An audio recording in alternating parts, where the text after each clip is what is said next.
A number of years ago, there was an idea that Canadian progress on environmental health research could be accelerated by having the data developers working together across disciplines and sectors to enrich health data platforms. What that was really an environmental data platform. CIHR embraced and championed this and called for a consortium and requested that the focus be on urban form. And that was the birth of CANUE. And wow, here we are more than 5 years later. And you'll see here the size of the staff who have helped with CANUE over different times. Eleanor Setton there next to myself, who's very much been the face of CANUE and has made so many great things happen over the years.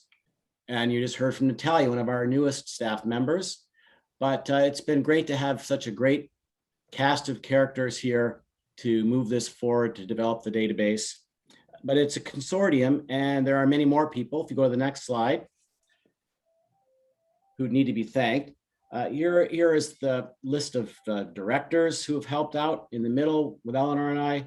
Some great advice from an international panel of advisors on the bottom left there. Bert Brunekrief, Diana Royce, Gordon McBain, and Salim Youssef have been greatly involved. Our directors, Mike Brower, Kim McGrail, Phil Awadala, PJ Subbarawa, Dave Steve, and Howard Hu have been stalwarts in providing great advice throughout the program.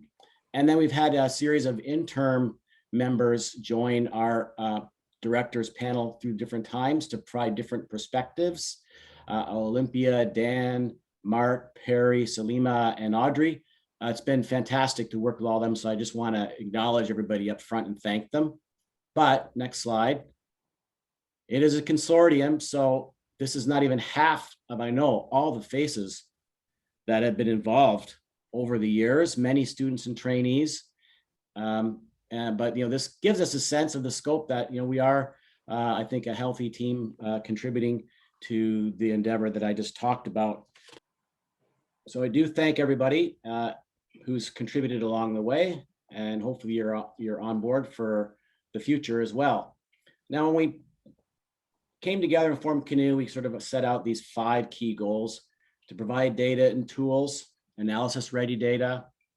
We've done a lot of that, as you'll learn from Eleanor. Increase research opportunities, increase research capacity, exchange knowledge, collaborate, and this meeting to plan for the future. Now, of course, we've been planning all the way along as to where we're headed, day by day, week by week, and where we'll be able to continue after 5 years. But we've got a lot to discuss today, and hopefully get input as we plan for that. Now, really through this time, we have brought diverse data together, made it available, including linking it directly to health platforms. And this has mobilized and seeded strategic working groups and users of the data. But we did have a number of key working groups that you saw some of their pictures in the previous one, who advanced knowledge and helped build data sets, some of it national, lots of it local as well. That's, I think, paying dividends and will continue to pay dividends. We've seen a number of grant applications using CANUE data, some successful, and papers coming out of that.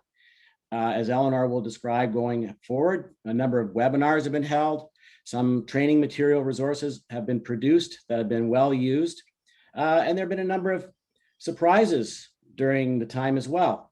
I think that we're seeing a great connection between the Student GeoHealth Network and the partnerships coming from there with 4 webinars going on so far. It's been a great surprise to have CIHR behind us and supporting secondary data analysis efforts to use our data. And additional cohorts have been wanting to link to our data, such as the CanCold cohort on COPD, the Canadian Neonatal Network, and the Canadian Alliance for Healthy Hearts and Minds have all been building off our data. And it's great to see the Healthy Cities priority of the Institute for Population and Public Health at CIHR as well. Now, in starting CANUE, I've always wrestled with the question about how we can maximize the value added for those who contribute and use the platform. How can they realize this value added? And I think from what I've just described, I can safely say that CANUE has brought tremendous value added to the research and to the urban health discussion at large. Eleanor is going to share some of these momentarily. And as I see it, though, I interpret the strong precipitation today and in our advanced survey, which I'm really glad that people contributed to that, is an indication that the raw materials of CANUE, are also seeing the value added for yourselves. But certainly this is where we need to keep doing better to retain, and attract more people.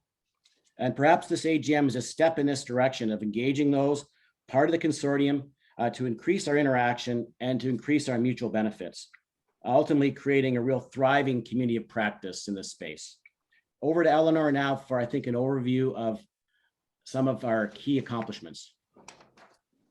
Great. Thanks a lot, Jeff. Yeah. I'll go really quickly. I mean, this is really a 30,000 mile view above. There's just so much to report, but I'll give you the highlights. So we went from zero to hero in the data platform, I would say, in about 3 years. We started serving data in 2017, just using sort of scripts to extract data from CSV files to a fully automated data portal, thanks to the hard work of Andre Redivo, our data specialist. We've got 304 unique variables. Some of those are monthly, some as far back as 1984, and that's at the postal code level. So for each of those little dots, for a particular year, you may have a string of 304 built environment variables to describe each and every one of those spots. So I think that's pretty impressive. Since we've been serving data, we've had more than 250 projects request CANUE data. Again, that's, we were in the boat of, if we build it, will they come? And yes, people came in droves. Clearly, people value what CANUE has been able to do for the environmental health research group. So far this year, we're sort of on track to have more requests than ever, especially with new linking coming in. Those already within 3.5 short years have already generated over 70 peer-reviewed publications, and we all know how long it takes to go from getting your raw data to getting your paper published. So you can see that people took up the data early, fast, and had great ideas to run with immediately. We are pre-linked as well with all of Canada's major cohorts and more coming all the time, thanks to the hard work of Danny Drouin, who you'll meet later. All of these cohorts you see here hold CANUE data so that researchers have one-stop access. And we'll have a new wave of linkages coming this year with new data that we're providing. And we've also had an interesting partnership with Statistics Canada, where we brokered agreements between CanPath, Canada's largest adult cohort, to get residential histories developed for the participants going back to the 1980s annually. And as Jeff mentioned, we've had the secondary data analysis grants program, which has helped us kickstart.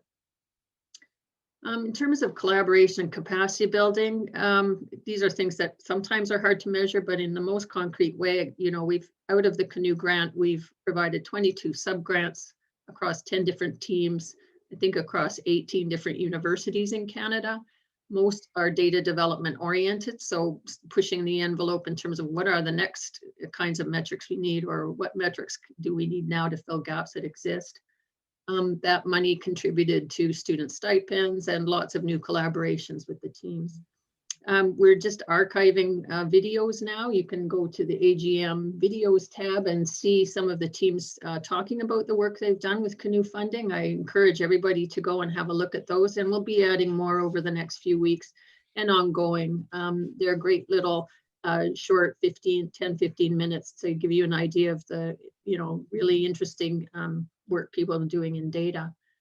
We've sent students to conferences, and we have had great success with an online training set in collaboration with Population Data BC, where I think we've had over 120 people go through these guided webinars. They log into a VPN and have real data there to use with it. And it's all about data science, how to work with big data sets and slice and dice and clean them up before you use them.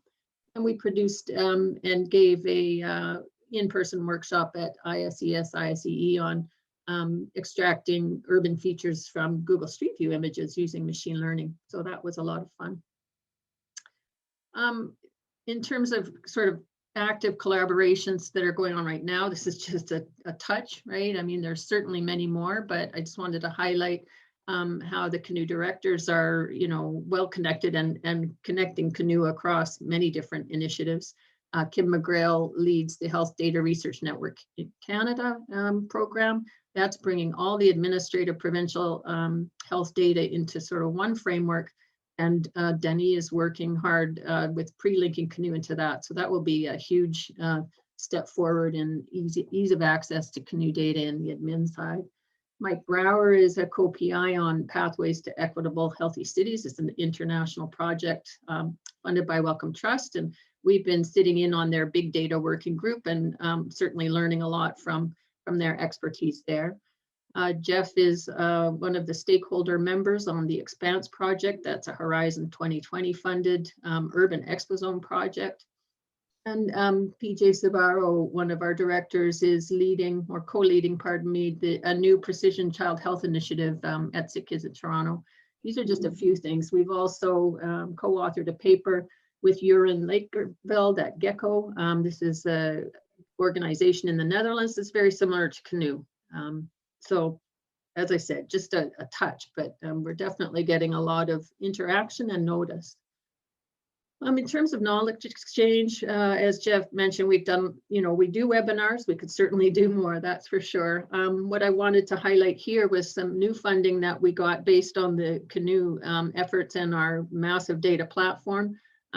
We see the value in creating tools that non-researchers can use. So we've established the Healthy Design.City project in collaboration or in partnership with Dalalana School of Public Health. And this will provide two tools, one called HealthyPlace.City. It's meant for a general population, people to become more aware of what the urban built environment is around them and how it impacts health and how they can get engaged with local community planning.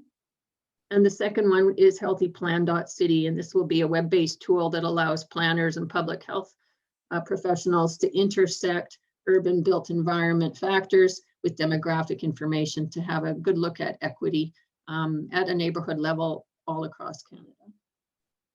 So this is the agenda we want to cover for today. We're going to get into a panel of invited speakers to share with us their views on critical needs, opportunities, and trends in the urban built environment and health research and policy.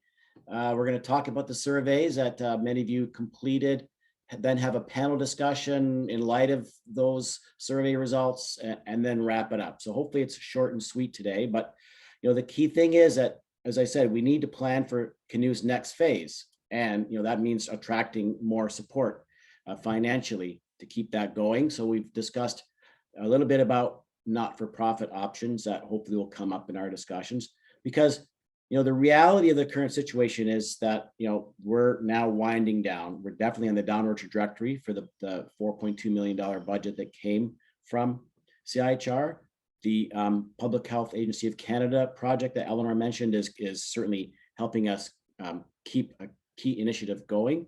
But the reality is we have the resources left to largely keep the lights on, keep the staff going, and do what we've been doing for the rest of this fiscal year. So that's next March. But then without more resources, we'll be limping along with sort of just a small core budget. We'll largely be dormant. We'll be able to maintain our data that we have and share it up for another maybe few years to 2024. And another reality is that I think it's been clear, and I don't think anyone has argued with this point, that if CANUE were to stop operating and doing what it's doing, it wouldn't be that many years down the road and someone else would be saying, hey, we need a data platform, we need this, we need that, we need something like CANUE. So it just would be I think we're ashamed to not be able to keep it going one way or another and to be reinventing the wheel later. The KT acceleration is going on with this Healthy Design.City effort. That's a really exciting new direction. And I see that tandem of CANUE being a data engine and a data innovator, and the HDC, as we like to call it, being a really good KT arm to attract more attention and funding. It's quite an exciting resource. So there's lots of potential for us there in that tandem to move forward. And we'll hear, as we think about where to go from Danny, around the survey completions. And I think, largely, I'm standing back and thinking there's a lot of support for the data we're developing. So, really, it's if it ain't broken, don't fix it. Keep doing what we're doing with the data, credible data that people recognize and respect. But, I think in terms of the bare minimum, we do need to think about how we keep these data up to date as the health platforms continue. So that's really got to be a key priority going forward. But also, if we expand and do more, what else would be our priorities? Back at the beginning of CANUE, I thought that by year 5, we'd be doing a lot more work with climate-related data. We can, with resources. There's also lots of requests to think about ways we could have tools that could predict health benefits of urban form changes. And I see lots of excitement, in this area around, connection to nature and working with the urban ecologists to broaden, what we think about greenness and what it means. Always ideas for new metrics as well. And we've discussed through the HDC with Dalalana the possibility of having some sort of environmental health report card for Canadian cities that we release regularly.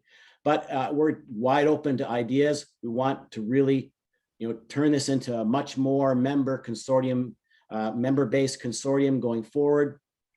And I think we're in a great place to do that. So I look forward to input today. And I'll turn it over to Eleanor to introduce our first speaker.